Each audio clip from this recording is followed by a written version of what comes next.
So at this stage, I'm going to hand over to our Vice Chair, Robin Scott. Over to you, Robin. Hi, sorry about moving just as this was opening, but the sun was blinding me from the window. It's lovely to see such a good attendance today. So I'll be giving just a few comments in a moment. I think in terms of apologies, they've been noted by Megan. I don't think we need to read them out because they can just go into the minutes. So yeah, I will just go right into a few comments here. So usually it would be the chair of the management committee, Anne O'Reilly, who would be giving this, but she couldn't be with us today. So she did send me a few notes and stuff. I am going to keep this fairly succinct though, because I'm sure you'd rather hear from the WRDA staff anyway. So yeah, as you're all aware, it's been another, I don't want to use the word unprecedented because it's such a cliche, but it's just been another very unusual year with the pandemic and everything else. And the kind of recognition that really there is going to be no return to normal, that we are kind of in a new normal now, which is still taking shape. But throughout the whole period, the work of WRDA has just continued. It's really been amazing to see the level of output that everyone has been able to do despite really some very difficult circumstances, particularly at the start of the year when everything was locked down again. I know I speak for the whole management committee when I just say how impressive it really has been. And it's been a highlight for me at each meeting, just hearing everything that's been going on at WRDA. So I guess first off, I just want to say like a massive big thank you to all of the staff for that. There's been some particularly big outputs this year, just including the Feminist Recovery Plan, which I was a part of in a completely different aspect of my work. But yeah, I know Rachel with WRDA led on that. And there's been contributors from across the women's sector. I think that's a fantastic piece of work and just a massive achievement for WRDA and the sector as a whole. I've also been given some notes from Anne just to highlight a few other things like Raise Your Voice, which again has just done some wonderful things this year, and the Maternal Advocacy project. Just like hearing about the work just at every management committee meeting has just, it's really, like I said, it's been a real positive highlight for me. And yeah, it's just wonderful. I think WRDA has just had a very, very successful year, which I'm sure will be reflected when Anne goes over the annual report shortly. As most of you are probably aware, this is WRDA's 38th AGM, so we are coming up to the 40th anniversary, and yeah, the organisation has just gone from strength to strength, and it's been really wonderful.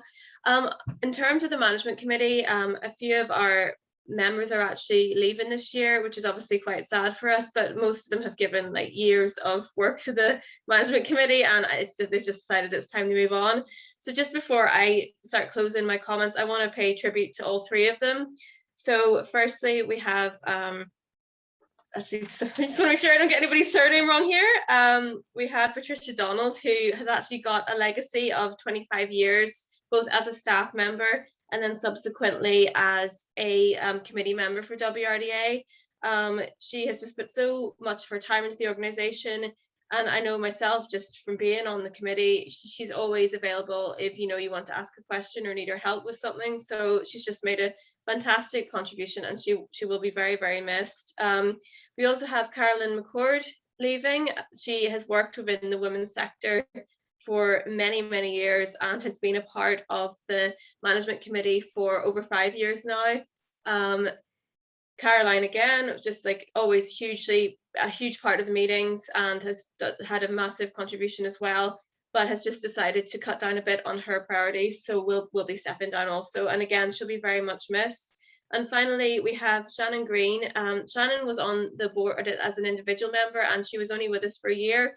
But she was a real regular attendee throughout that time, and she did very much contribute to all the meetings.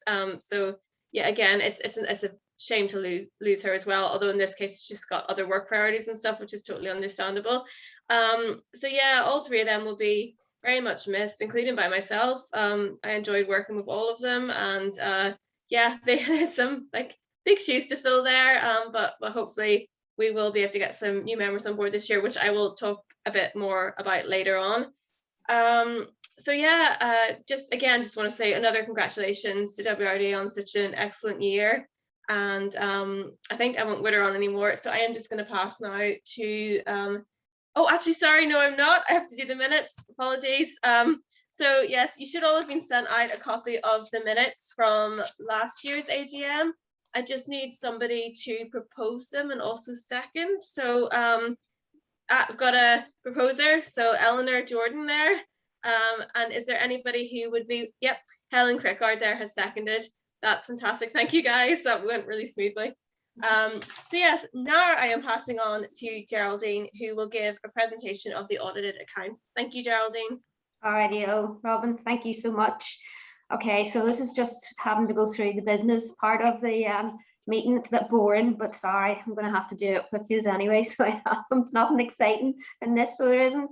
So we've been really fortunate this year in that our funders they've all been really supportive of us during the pandemic, and we haven't even had any cuts or anything. And so for this, we are really grateful to all our funders.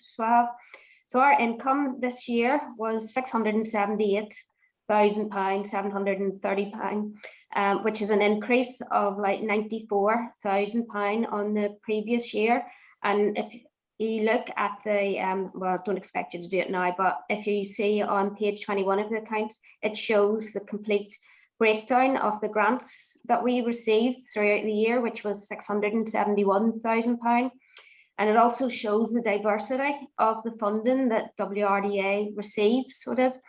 So last year, the restricted income was £520,000, which is an increase of £151,000, which is due mainly to funding received from the lottery for the MAS project. We do have some unrestricted funding, and that was like nearly £7,000, and that's basically made up of use of premises, which was £6,600. We had a little bit for bank interest, like £76, which is hardly even worth mentioning, and then we have other donations of £272 last year now. But our unrestricted income was £14,000, so it is a decrease of £7,000 because we weren't able to use our room, because we would rent out our training room, but because of COVID we weren't able to do that, so we lost out a bit of income there. If you look on page 34 of the accounts, it shows the breakdown of the expenditure for the year, which was £324,000. Last year the expenditure was £404,000, and that's a decrease this year of like £80,000. And this decrease is due mainly to a remeasurement of a pension plan that we have. We've got a pension liability, and it's been adjusted there. Last year it was adjusted, so it means that it affects the final figure in our balance sheet. But the other thing that was the expenditure was down on was because we didn't have as much program costs. So because of COVID, we wouldn't have had, like the likes of maybe room hire and hospitality, childcare at quite the same level as what we would have had before. And the year before we had some refurbishment costs. And the largest expenditure is on the salaries, which is an increase this year of £20,000, nearly £21,000. So at the end of the financial year, at the 31st of March 2021, our accounts, we have a net surplus of £354,000, with an unrestricted surplus of £220,000. And that's due mainly on the year before, as I mentioned earlier on, because of the pension liability. So it's like, so last year, the pension liability, there was a decrease from last year on £141,000. So that really does make a big impact. But we hope that if everything goes according to plan, that the recovery plan that is in place by the Pensions Trust, that this will be cleared in a few years' time. So we won't have this hovering over us. But basically, that's the accounts. I don't know if anyone has any exciting questions that they want to ask on the accounts. Yeah, I see a lot of shaking heads. I didn't think so. So what I need now is someone to propose and second the accounts. I see it. Anyone? It can't be staff. I'm happy to propose. Geraldine, Sandra. Karen. Sandra, thank you. And is someone else? Can I get someone else too? I'll second it if you like. Okay. Deborah. I see. And so the other thing that I need to do is just a formal presentation is the auditor. They need to be appointed. So I need someone to propose and second Lynn Drake and Company as our accountants. I mean, we've never had any problems with them. They've been our accountants since day one, so there isn't a problem with them. So if someone's happy. I'll do it, Geraldine. I'll propose. Oh, Caroline, sorry, I heard a voice didn't speak. So Caroline, and I need someone to second, please. I'll second. Who? I heard a voice. Oh, Carol. Thank you, Carol, for that. And that's the business on the accounts done. Thank you so much for that, for your time. So I think it's back to you, Robin. Is it? I think it's maybe Anne now for the election of the new directors. Okay, it's over to me. So at this stage of the meeting, our current board of directors, and I'm going to call out their names, are going to stand down. So they are Anne O'Reilly, Robin Scott, Carolyn Mccord, Karen Armstrong, Patricia Donald, Elaine Weir, Sandra McCarry, Shannon Green, Anne McGill, Deborah Kelly, and Tara Maguire. And at this stage now, there are 9 of those individuals who are going forward for the board for this year. And they are Anne O'Reilly, Robin Scott, Karen Armstrong, Elaine Weir, Sandra McCarry, Anne McGill, Deborah Kelly, and Tara Maguire. Could I have a proposer and a seconder, please?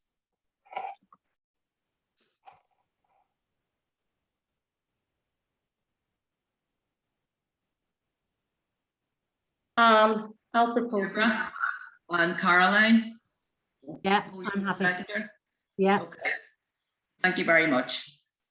So that's that done, and Robin will be in her closing remarks, will be talking about if anybody is interested in joining the board of WRDA, how you can go about that. So that's for later, and I'm going to hand back now to Robin. Hi again. So I think now we're on just another piece of business here. So there is a proposed change to WRDA's memorandum and articles of association. So this is just a special resolution. Now you all should have been emailed, I think, about this in advance of the AGM, but basically there's just like a few different changes to both of those documents. So I have the rationale here. I'm just going to read it just so everybody has the full information. So the board are taking this opportunity to update and future-proof WRDA's entire Memorandum of Association and Articles of Association. The revised Articles of Association will reflect the changes in company law and improve the governance of the organisation. This includes clarification on the appointment of directors and a comprehensive explanation of what a connected person means. In light of COVID, the way digital technology is used has changed, and this is also reflected in the revised Articles of Association in terms of communication. There have been no changes to the objects of the organisation or membership clauses. The board took advice from NICFA on the need for this change and is content to recommend it through this special resolution at the AGM. So yeah, this was discussed at meetings of the management committee, and everything seems grand. So I think really it just comes down to, again, needing someone to propose this and then second it. I'm happy to propose. Right, thanks, Helen. And is anybody okay to second it? I'll second it. And actually, yeah, Paula McAlliskey and Kelly Turtle have both seconded, so that is perfect. Thank you, guys. That is brilliant. Now with that, so with that done now, I'm actually able to pass back, I think, to Anne, who is going to present the annual report. Thank you, Anne. Okay, thank you, Robin. And I hope everybody has received a copy of our annual report. It was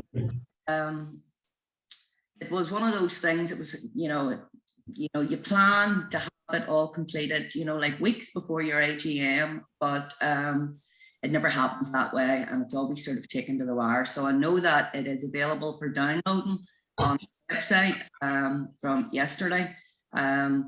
And if anybody hasn't got it, I'm sure that it could be put up in the chat box if people want to refer to it. So I'm absolutely delighted to be presenting our annual report. It's a new look annual report, a new format. And at this stage, before I say anything more, I want to give huge thanks to Megan, who produced this report. And, had to do a lot of planning, and I think she had to torture people to get their pieces in, etc.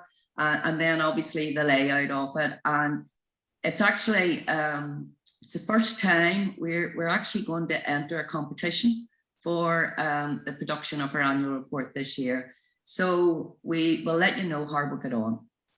So everything that we do in WRDA is guided by our strategic plan and our 4 strategic aims, which are empowerment and tackling inequalities, policy and advocacy, leadership and infrastructure support, and organisational development.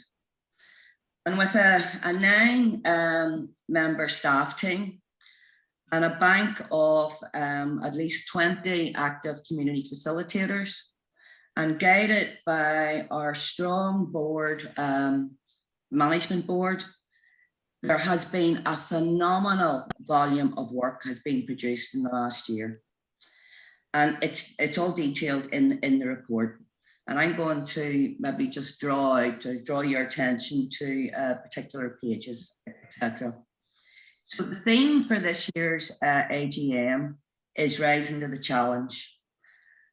And my amazing staff have done just that. They have risen to the challenge. They've risen to the challenge in the development of women's capacity, particularly from disadvantaged urban and rural communities, and tackling the inequalities affecting them. They've risen to the challenge in the advancement of women's equality and participation in all aspects of policy and decision making. And they have certainly risen to the challenge in providing leadership and infrastructure support and advocacy within the women's movement. And it's important, I suppose, to point out that WRDA promotes and practices participation, inclusion, and collaboration, which builds solidarity as a means to effect social change in all the work that we undertake. And we're informed through our staff representation on various bodies. That's all detailed in pages 8 to 9, but maybe just to give some examples. So under policy and advocacy, WRDA provides the secretariat for the Women's Policy Group. And from reading the report, you will, if you didn't already know this, the Women's Policy Group are pivotal to the work of WRDA, the work that has gone on there. And at this stage, I would have to give credit to Rachel Powell, the women's sector lobbyist, who has galvanized it and increased its membership. Increased the diversity of members of the Women's Policy Group, and the amount of work that has been produced, not just this year, but even last year, is absolutely incredible. We're also represented on the Northern Ireland Women's Budget Group, Childcare for All campaign, Brexit and Human Rights Working Group, Bill of Rights Working Group, Reclaim the Agenda, Alliance for Choice, and so forth. Because we can't do the work that we do alone. You know, we just don't wake up one morning and say, we're going to do this particular project. We have to be informed, you know, by the lived experiences of women, of our members, and we're also informed by the representation on various boards of interest, etc. In terms of the work that we do around health inequalities, we are represented on the Belfast Community of Interest for Mental Health Promotion, Suicide Prevention. We're part of the Maternal Mental Health Alliance, the Perinatal Mental Health Forum for Northern Ireland, and also on the Royal Victoria Maternity Hospital Maternity Liaison. And in terms of leadership and infrastructure, we have representation on the Government, Community and Voluntary Sector Joint Forum. We keep ourselves very much aware of the needs by being a member of the Northern Ireland Rural Women's Network. We keep ourselves aware in terms of international obligations and mechanisms by being represented on the Northern Ireland Women's European Platform. We're a member of the Forum for Adult Education Northern Ireland. We are also represented on the Northern Ireland Consultative Group on Ireland's third NAP, that's a National Action Plan, on United Nations Security Resolution 1325. And also lately, we are represented on the Gillen Review Implementation Team subgroup on education and awareness, and you'll hear more about that later. So if you want to look to pages 16 to 19, this is the training and development, and this is aligned to our strategic aim, empowerment and tackling inequalities. So there has been some huge amount of work that has gone on this year. You know, we talked about last year about adapting, you know, with the COVID and restrictions and working from home, and all of the breast, cervical and bowel programs were all adapted to online.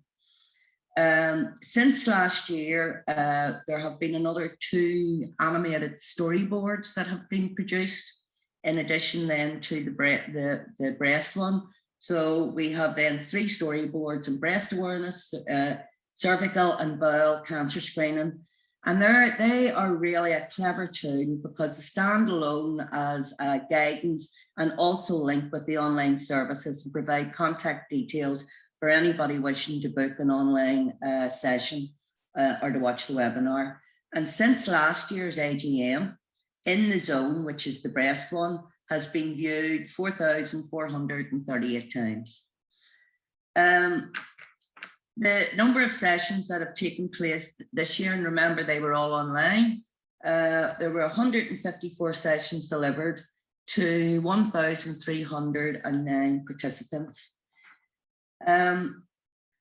This year as well, there have been great strides made in terms of ensuring accessibility for all.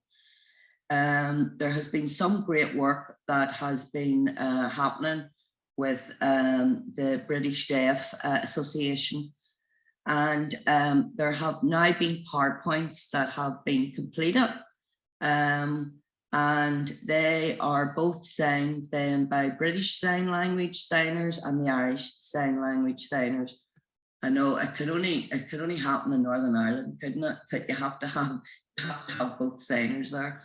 But anyway, so this is going to be a great resource and enable the wider deaf community in Northern Ireland to have access to the important screening awareness information in their own language, which is just fabulous.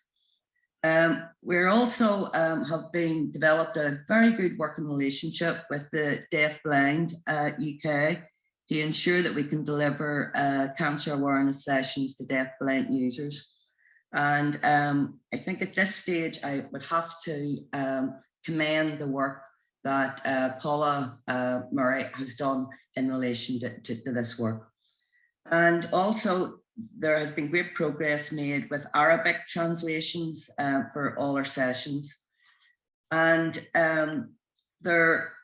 some of the hard to reach groups, which has been made even harder, you know, whenever you're operating in a pandemic.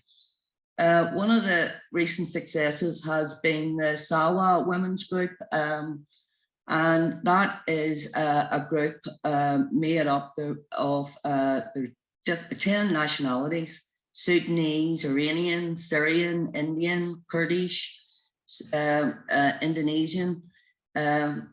It has just been fabulous, and because of the Arabic translations, that really engaged with that group of women, which has just been fantastic. And also we have been relationships with the LGBTQI+ community has been ongoing, and there's been some great work that has been going on this year. So well done to the training and development team there. Okay, so in addition to, for the past, I think maybe 5-6 years, we've been, and it's a small amount of funding from Belfast City Council for capacity building. And last year that went ahead, and we delivered to 40 participants 3 women in leadership courses and 2 community campaigners courses. And those courses are all accredited at OCN level 3. And that aligns again with our strategic aim 1 in terms of building capacity of women. And those courses there's been a great demand for them. And they have been ongoing again this year. And in particular, there is one that is being, the Women in Leadership, being directly delivered to our BAME group. The MAS project. MAS is, you'll see that in pages 22 to 23. This is maternal advocacy and support project. And again, this was a project which didn't evolve from COVID.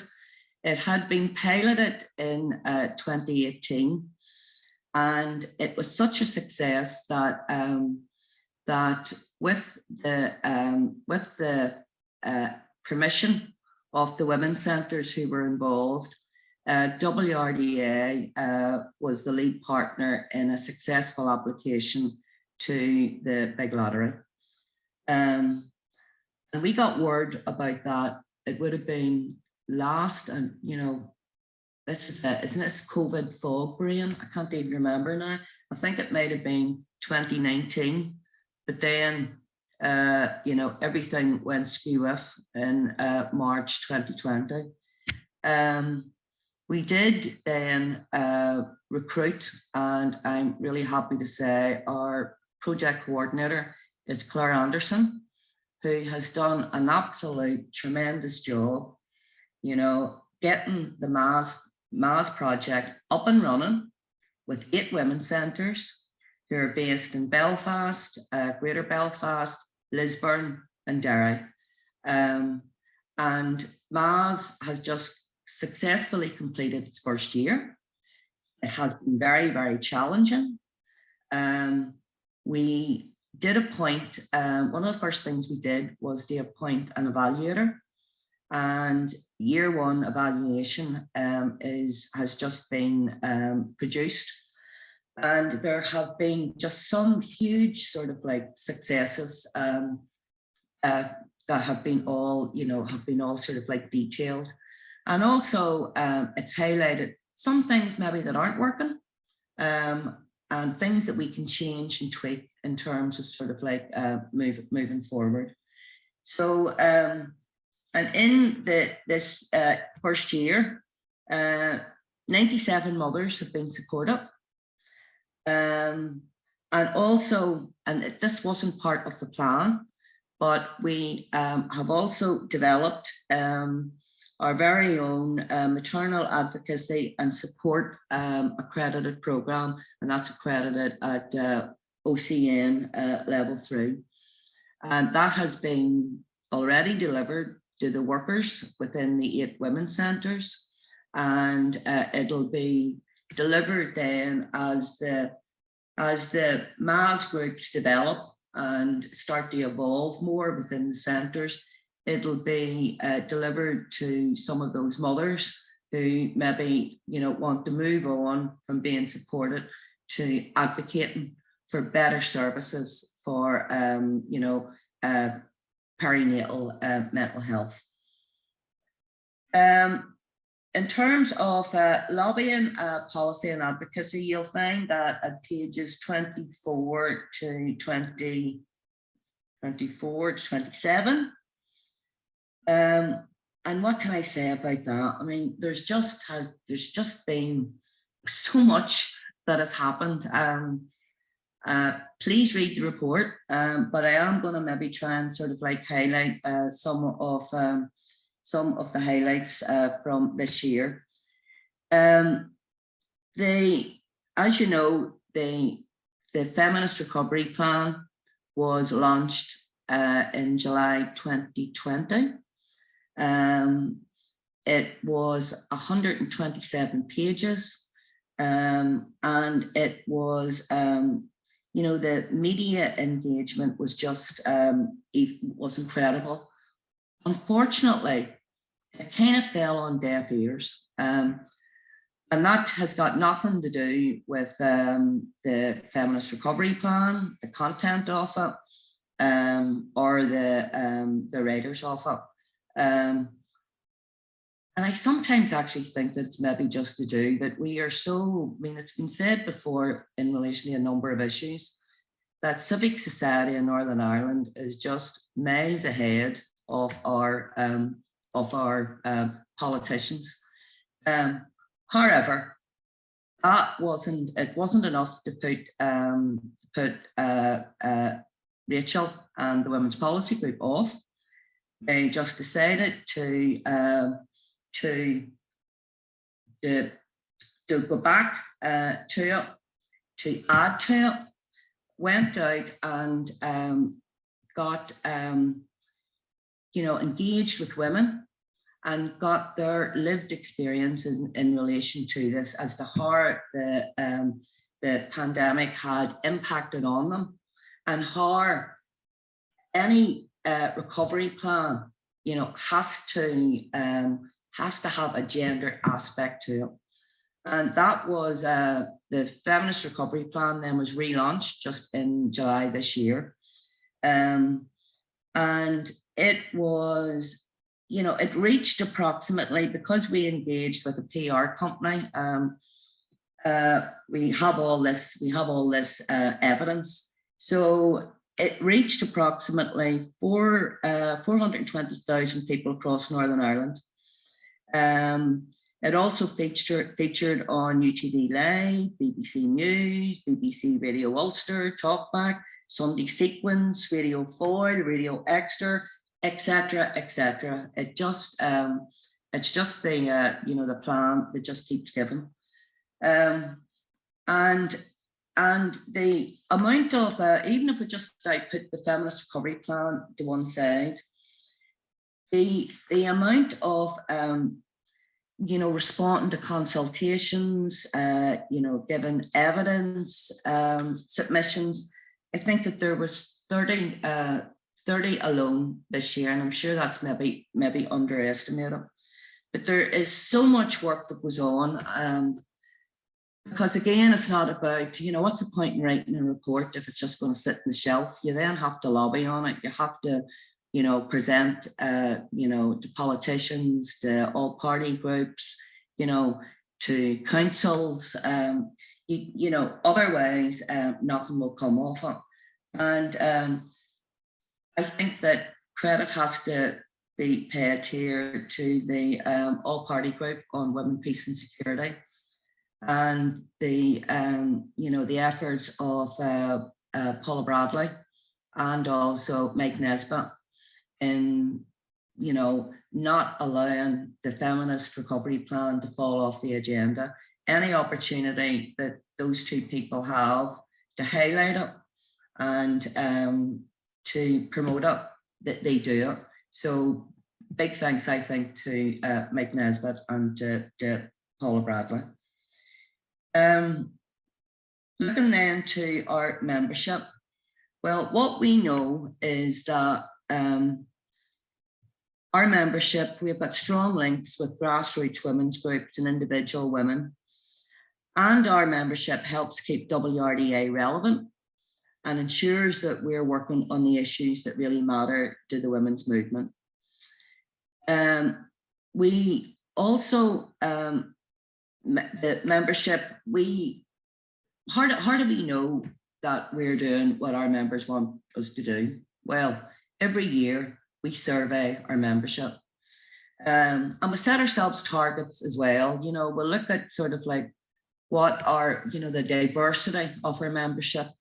And there's been a lot of work that has gone on, this year and last year in trying to bring in more younger women, more BAME women, more Protestant women, and more LGBTQI plus women. And that has been achieved. That doesn't mean that we sit back and do nothing. We will be continuing to reach out and to find out what our members want and how we can best serve their needs.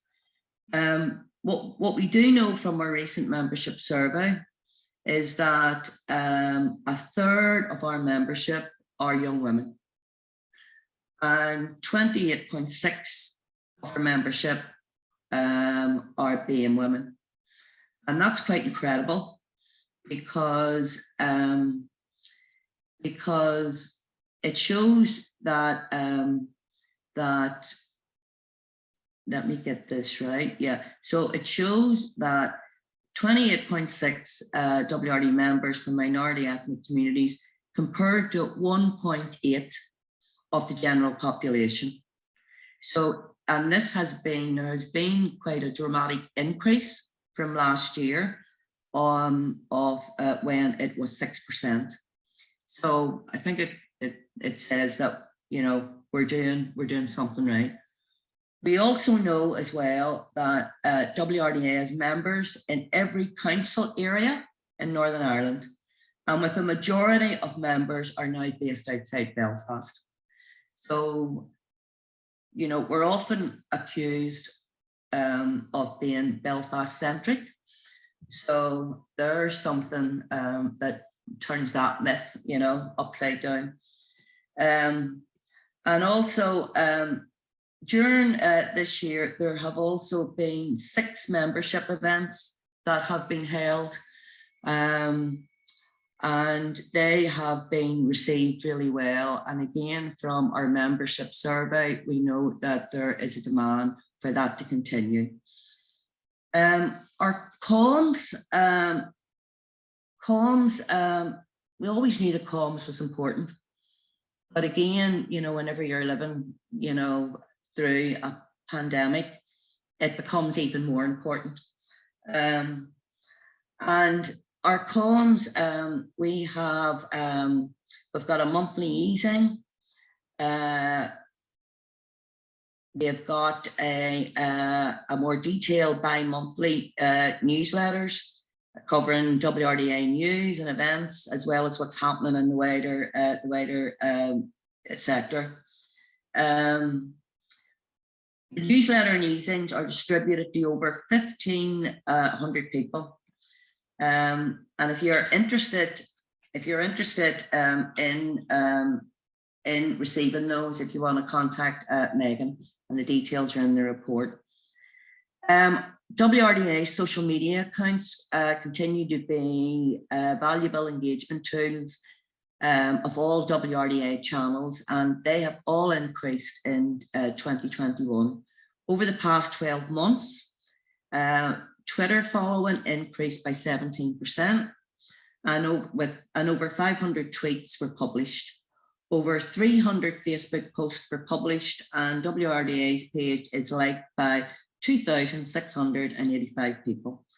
Over 200 posts and stories were added to WRDA's Instagram in 2021, and this resulted in a quadrupling of followers. WRDA added 18 videos to our YouTube channel, covering topics as diverse as the impact of COVID-19 on childcare, Brexit, implications for women's rights, and the role of women in peace building. And WRDA videos have received over 1,200 views. And also WRDA's website, which has been, we have invested in that this year, and it is a font of information, and it was visited, the resource was visited over 15,000 times in the last year. And there are loads of, original content, and also the website blog Bold Women has covered topics including women in Afghanistan and the normalization of consent. So again, anybody interested in submitting a blog, and if you're interested, please contact Megan.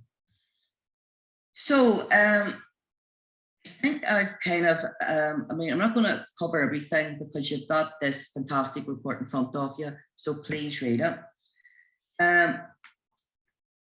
But in terms of going forward, WRDA, we will continue to rise to the challenge. And I want to just bring you back to our third strategic aim, which is infrastructure. Just let me get it here. Let me read it. It's leadership and infrastructure support. It's to provide leadership and infrastructure support and advocacy within the women's sector and movement. Now that aim is very important for WRDA because, it's no longer the case that an organization, can just sort of like work away, by itself, ourselves alone just doesn't cut it anymore here. And certainly over the past lot of years, we have, continued to work in partnership with some fantastic partners. I mean, I've talked about the MADs there. The MADs wouldn't happen unless we were working in partnership and there was a need identified for the MADs, within the women's centres. And the women's centres are the best place, because they are, there's a total holistic, service that you get and support in a women's centre. And that's why it's the best place for males to be. And another important partnership project is Raise Your Voice. And I haven't actually mentioned that because there's going to be a presentation following whenever I finish my wee bit here. And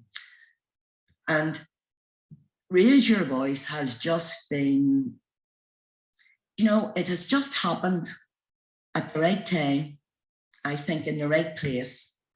And I have been reflecting about this over the past few months.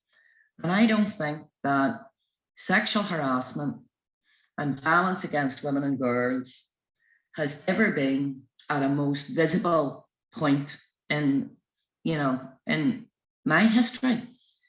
And what it demonstrates is that there's such a huge need to tackle sexual harassment in communities. Now, I know that unions in particular have done an awful lot of work in terms of sexual harassment in workplaces, and developing policies, and that there's some, recourse and remedy, for victims within workplaces who have been sexually harassed. However, you know, whenever you're in the community, you know, if you're, you know, walking down the street at night, you know, starting at a bus stop, you know, walking through a park, on a bus, you know, the amount of sexual harassment, you know, is, I don't even think we've got a proper, you know, stat on it, you know, because it is hard, you know, it's very difficult to, you know, to come up with a stat on that. So it is a huge issue, and that's what Raise Your Voice was set up to do. And it's done such an absolutely fantastic job. We have also, that was funded through ROSA, and they then offered us really an extra year's funding, which is absolutely fantastic. And you know, we are actually strategically, you know, lobbying for government funding, because, you know, it's not something that the lottery should be picking up on. It's something the government is responsible for. And, you know, they should be doing, you know, they should be doing something about it. So that's where we're at with that. But again, that project would not have happened if we weren't doing that in partnership. And our partners there are Women's Support Network, Reclaim the Agenda, and the Northern Ireland Rural Women's Network. So again, there's so much, you know, there's so much strength can be gained by coming together and, you know, having a common purpose. And earlier this year, there was a fund launched by Boris. Well, there was two funds launched by Boris, but one of them was the UK Community Renewal Fund. Now, again, a number of us looked at the criteria for it and thought, my God, this is kind of, you know, it'll never happen. But anyway, again, we came together in partnership, and that is Women's Support Network, Nerwin, and Reclaim the Agenda, and said, you know, this money could make such a difference, because as we all know, in Northern Ireland, the women's community-based, you know, like education and training funding has been absolutely decimated. You know, nobody, not one government department takes responsibility, you know, for the funding of that vital work. And so anyway, we, you know, it really was a marathon effort, you know, like we were working to 1 o'clock, 2 o'clock in the morning for, you know, for at least a week, you know, and prior to that, there were various meetings. Anyway, we submitted an application, and we were told that we would hear in July, and we didn't. And I thought, that's another write-off. However, and I'm really pleased to share this with you. I got an email at 8:01 last night to say that we had been successful. And the deadline, it's going to be a real challenge, but we'll rise to that challenge. The deadline has been extended now to June next year. And it involves basically, I think there's about 14 women's centres, and that will benefit from this funding. But the most important part about this is, because we have now secured this funding, we will now receive support and technical assistance to work up a much bigger 4-year programme of training, education and employment programme for the sector, which it's the fund that is going to replace the ESF. I think it's called the Prosperity Fund. So that's the challenge that, you know, that we're going to be having as we you know, move on to next year. and I'm just absolutely delighted. So, and again, I see some of the partners are with us here today. I see Paula there from Nerwin, and Karen and Helen, and also, I mean, it wasn't just the partners. I know that they're, you know, the staff, Deirdre and Elaine and Rachel and Siobhan, you know, all inputted into that, oh my God, torturous application process. It really was, you know, there's no other way to describe it. So I'm absolutely delighted to give you that information today. So really, I'd like to just finish off by saying thanks to all of our members, our partners, our friends, stakeholders, and all of our funders. And I really do want to pay tribute to the hard work and dedication to all my staff, our community facilitators, our management board, and I really look forward to advancing our agenda in the year to come. So I present our annual report 2021 to you. Thank you.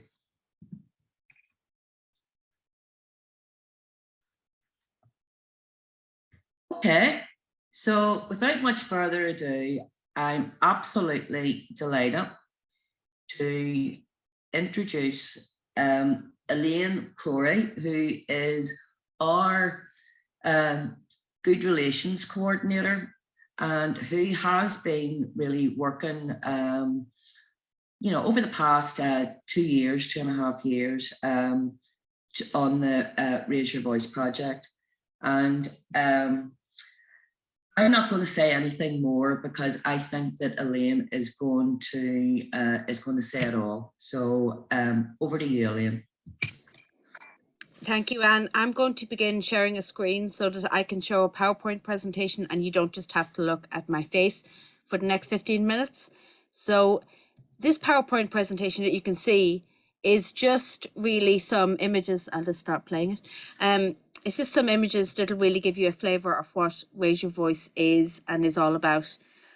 So 1 year ago at the AGM as well, I outlined how Raise Your Voice rose to the challenges of COVID, moving a lot of our work online and finding new ways to achieve our goals, even discovering and pursuing new goals in the process. This past year has been a similar situation, with circumstances continuing to throw up new challenges and our partnership continuing to adapt to those challenges and to rise to the moment. It has been a success story for Raise Your Voice, as it completed the end of its initial 2-year phase of funding and won funding for the next year on the strength of that work. So this year, Raise Your Voice continued to deliver workshops, both online and, when possible, depending on the waxing and waning of COVID restrictions, in person. These workshops, which cover in-depth explorations of sexual harassment, consent, victim blaming, and media reporting, have been delivered to over 1,000 participants in our 2-year lifespan, and this has exceeded our initial goals significantly. We've also begun work with men and boys, both in public workshops and in engagements with football clubs Cliftonville and Glentoran. This work is going to be built upon in the coming year, and we are currently working on additional training that will cover issues raised in the workshops so far, and ongoing sort of developing issues, including bystander intervention, allyship, and online and digital harassment. And those are all due to be rolled out to the public in the new year. So in addition to our regular delivery of training, sorry, I still got a cold. Raise Your Voice continues our engagement with councils across Northern Ireland. And this has included delivery of our workshops to a number of councils, including councillors and council staff. It's also involved working with councillors on our campaign to have misogyny recognised as a category of hate crime. This goes back to whenever a review of the hate crime legislation in Northern Ireland was announced back at the end of 2019. So this issue about whether misogyny will be included remains undecided, and the Department of Justice is continuing to consult on this into 2022. Raise Your Voice continues to work on this issue alongside our colleagues from the Women's Policy Group, because we firmly believe that designating misogyny and transmisogyny as categories of hate crime will help us in a number of ways, including the recording of accurate statistics, securing adequate resources, and most importantly, helping to move the dial on public conversation so that we can begin as a society to take this issue as seriously as it ought to be taken. And on that topic, the public conversation on misogyny and violence against women and girls has escalated this year to a level, like Anne said, that it's never really been in a very long time. And some of this has been a result of tragic incidents that make news headlines. Things like stabbing incidents in Belfast last winter, the murders of Sarah Everard and then Sabina Nessa, the so-called incel attack in Plymouth in England. But also much of it has been due to the work in the background of organisations such as Raise Your Voice and others, working a way to join the dots between the high-profile cases and at the same time the alarming escalation of domestic homicide during lockdowns. We saw 12 women murdered in Northern Ireland this way since March of 2020. There's also the constant background hum of street harassment. There is now rising panic over spiking incidents in clubs and bars. And there's the constant rise in reports of sexual violence set against the dismal rates of conviction for these crimes. It does take constant effort to remind people that we need to be taking this seriously and that these issues are connected to each other. And again, to point out the underlying issues, and most importantly, to provide suggested solutions and ways out of this mess, rather than just reiterating that it's all bad. And we do this work constantly through our work in the media, but also through our lobbying work. One of our stated aims from the beginning of Raise Your Voice was to be considered an expert voice on these issues. And because of this work over the last year and 2 years, this has become a reality. And we'll continue to develop this in the coming years. So I mentioned already that working with the Women's Policy Group has been a very useful way to amplify the reach of Raise Your Voice's lobbying work this year. We've collaborated with these colleagues in our responses to various consultations and various calls for evidence, including to 2 major justice bills, the Domestic Abuse Protection Orders Bill, Non-Fatal Strangulation Bill, the Consent to Serious Harm for Sexual Gratification or so-called Rough Sex Defence Bill, and the Protection from Stalking Bill, several of which we also responded to in our own right, as well as collaborating with the Women's Policy Group. We're particularly proud of the research that we coordinated with others to inform our response on the Stalking Bill. It was the first of its kind in Northern Ireland, and it allowed us, most importantly, to bring the voices of the survivors of this crime into the Assembly chambers through delivering evidence to the Justice Committee. We also contributed to the Feminist Recovery Plan alongside our Women's Policy Group colleagues, and alongside them, we continue to actively watch out for upcoming legislation, for opportunities to advocate for better laws on any issue that relates in any way to Raise Your Voice's remit. And we're also engaging with organisations like the PSNI, where evidence shows that there's a need for improvements in the way that they operate and in their current work on developing a violence against women and girls strategy of their own. And we're also hoping to work with the Executive Office if and when they begin work on their much trumpeted, but nothing's happened yet, strategy on violence against women and girls as well. So from the beginning of this project, we've included in our workshops a section where we examine newspaper headlines, and we ask participants to identify victim blaming language in the reporting of domestic and sexual violence. And we continue to do this work and to push for reform on media standards and guidance that recognises how bad reporting can perpetuate harm and contribute to victim blaming. This year, we contributed to a call for evidence and then a subsequent roundtable organised by Impress press regulators. And we believe that this work's beginning to pay off, as it seems like we might get to a point where some actual regulations will be coming through in the new guidelines that Impress will be producing in the coming year. So on the strength of our lobbying work, Raise Your Voice now sits on the Gillen Review implementation team subgroup on education and awareness.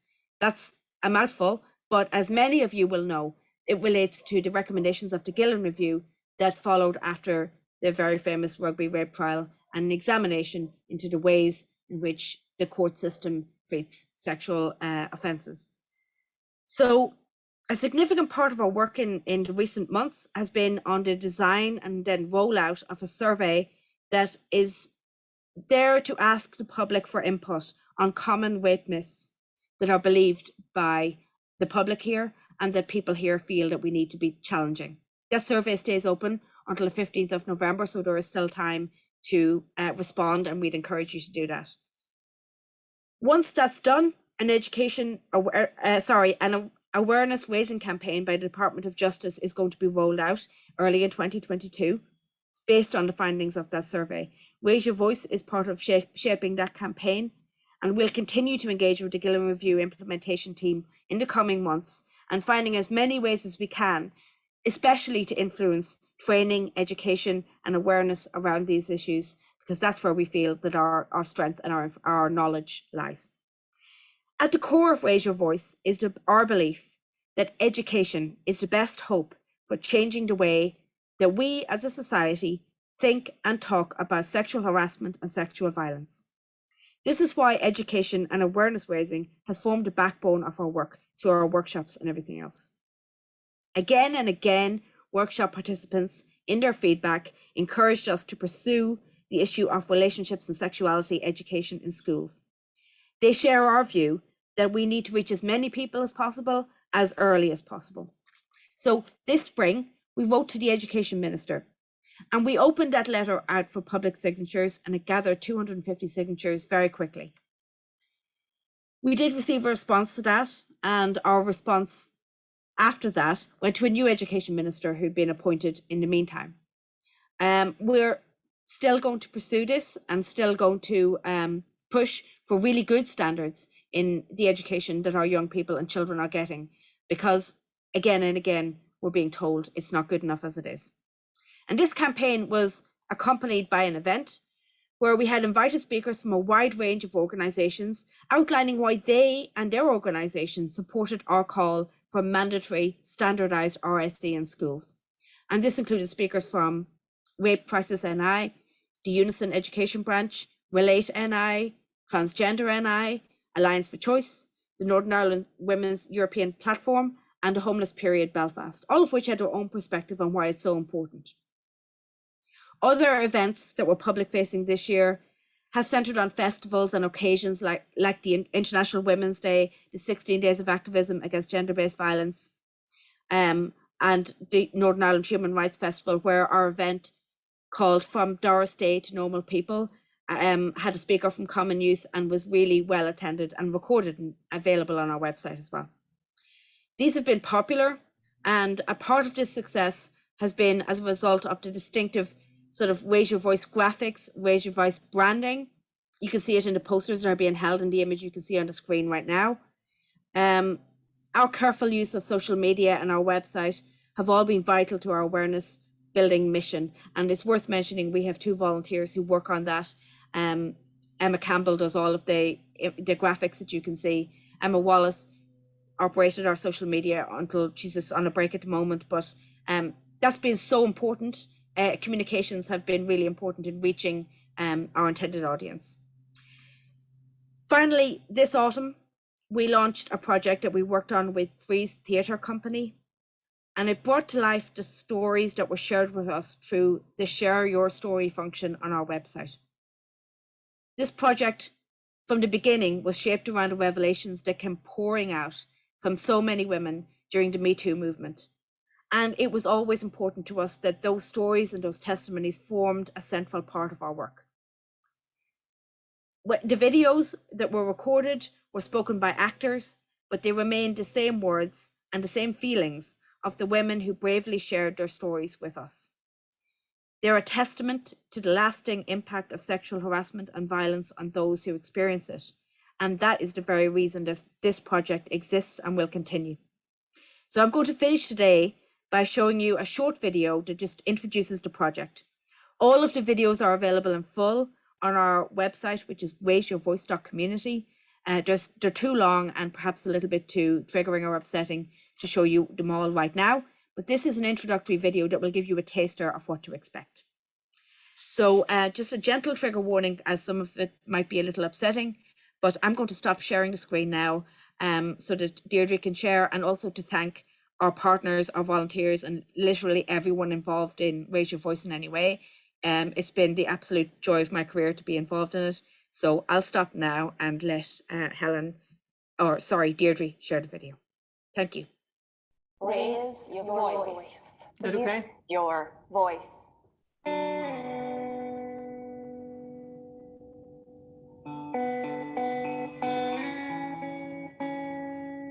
About 20 years ago, when I was 17, I was 18. When I was 6 to 19 years old. I was about 26. I was 23 years old. I was 17. And he leaned over me. He tried to convince me to get into the car. You need to get out of my room. He pulled into the lay-by. I wanted to protect her. So I ran. I was just frozen. I was lucky. It is still painful. I am still angry. What I would say to that man, To those two men, to this man, to the person who did, you are not owed sex. I put off learning how to drive for years because I couldn't find a woman instructor. I hate you. Don't be a creep around teenage girls. You have affected my whole life. I sincerely hope that you did not try to do this To anyone else.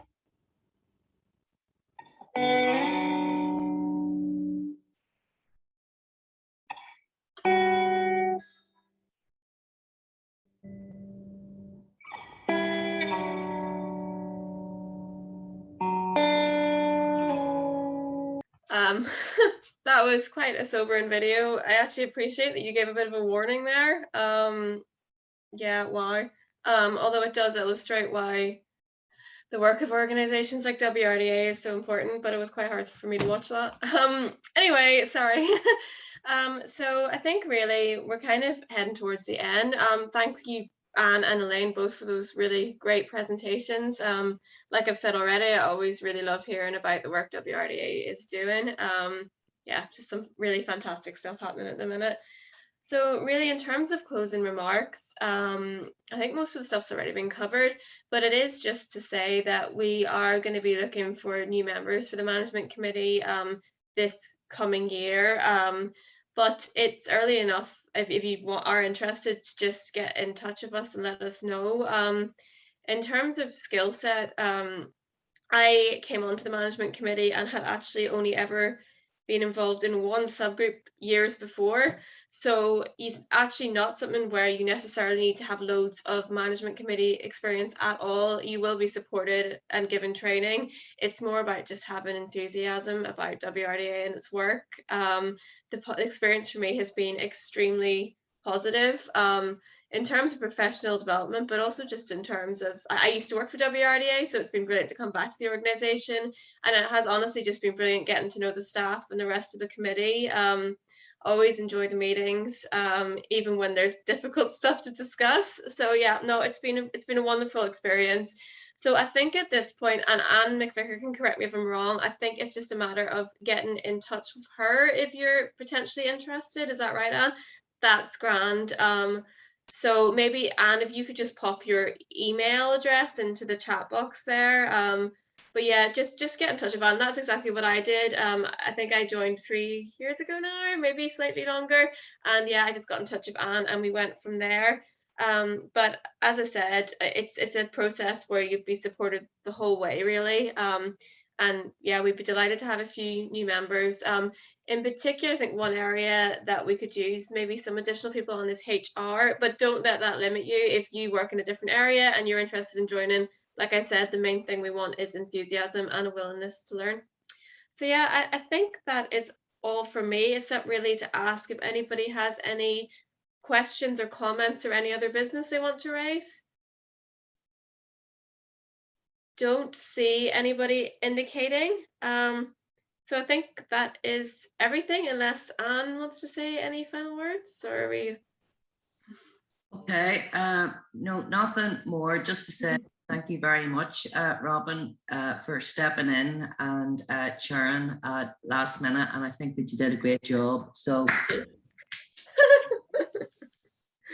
Thanks. and just to everybody else, lovely seeing you all. You have all our details. If you've got our annual report, then you've got our details. So keep supporting us and keep telling us, keep telling us what we need to do better. You know, respond to survey, you know, the questionnaires, etc.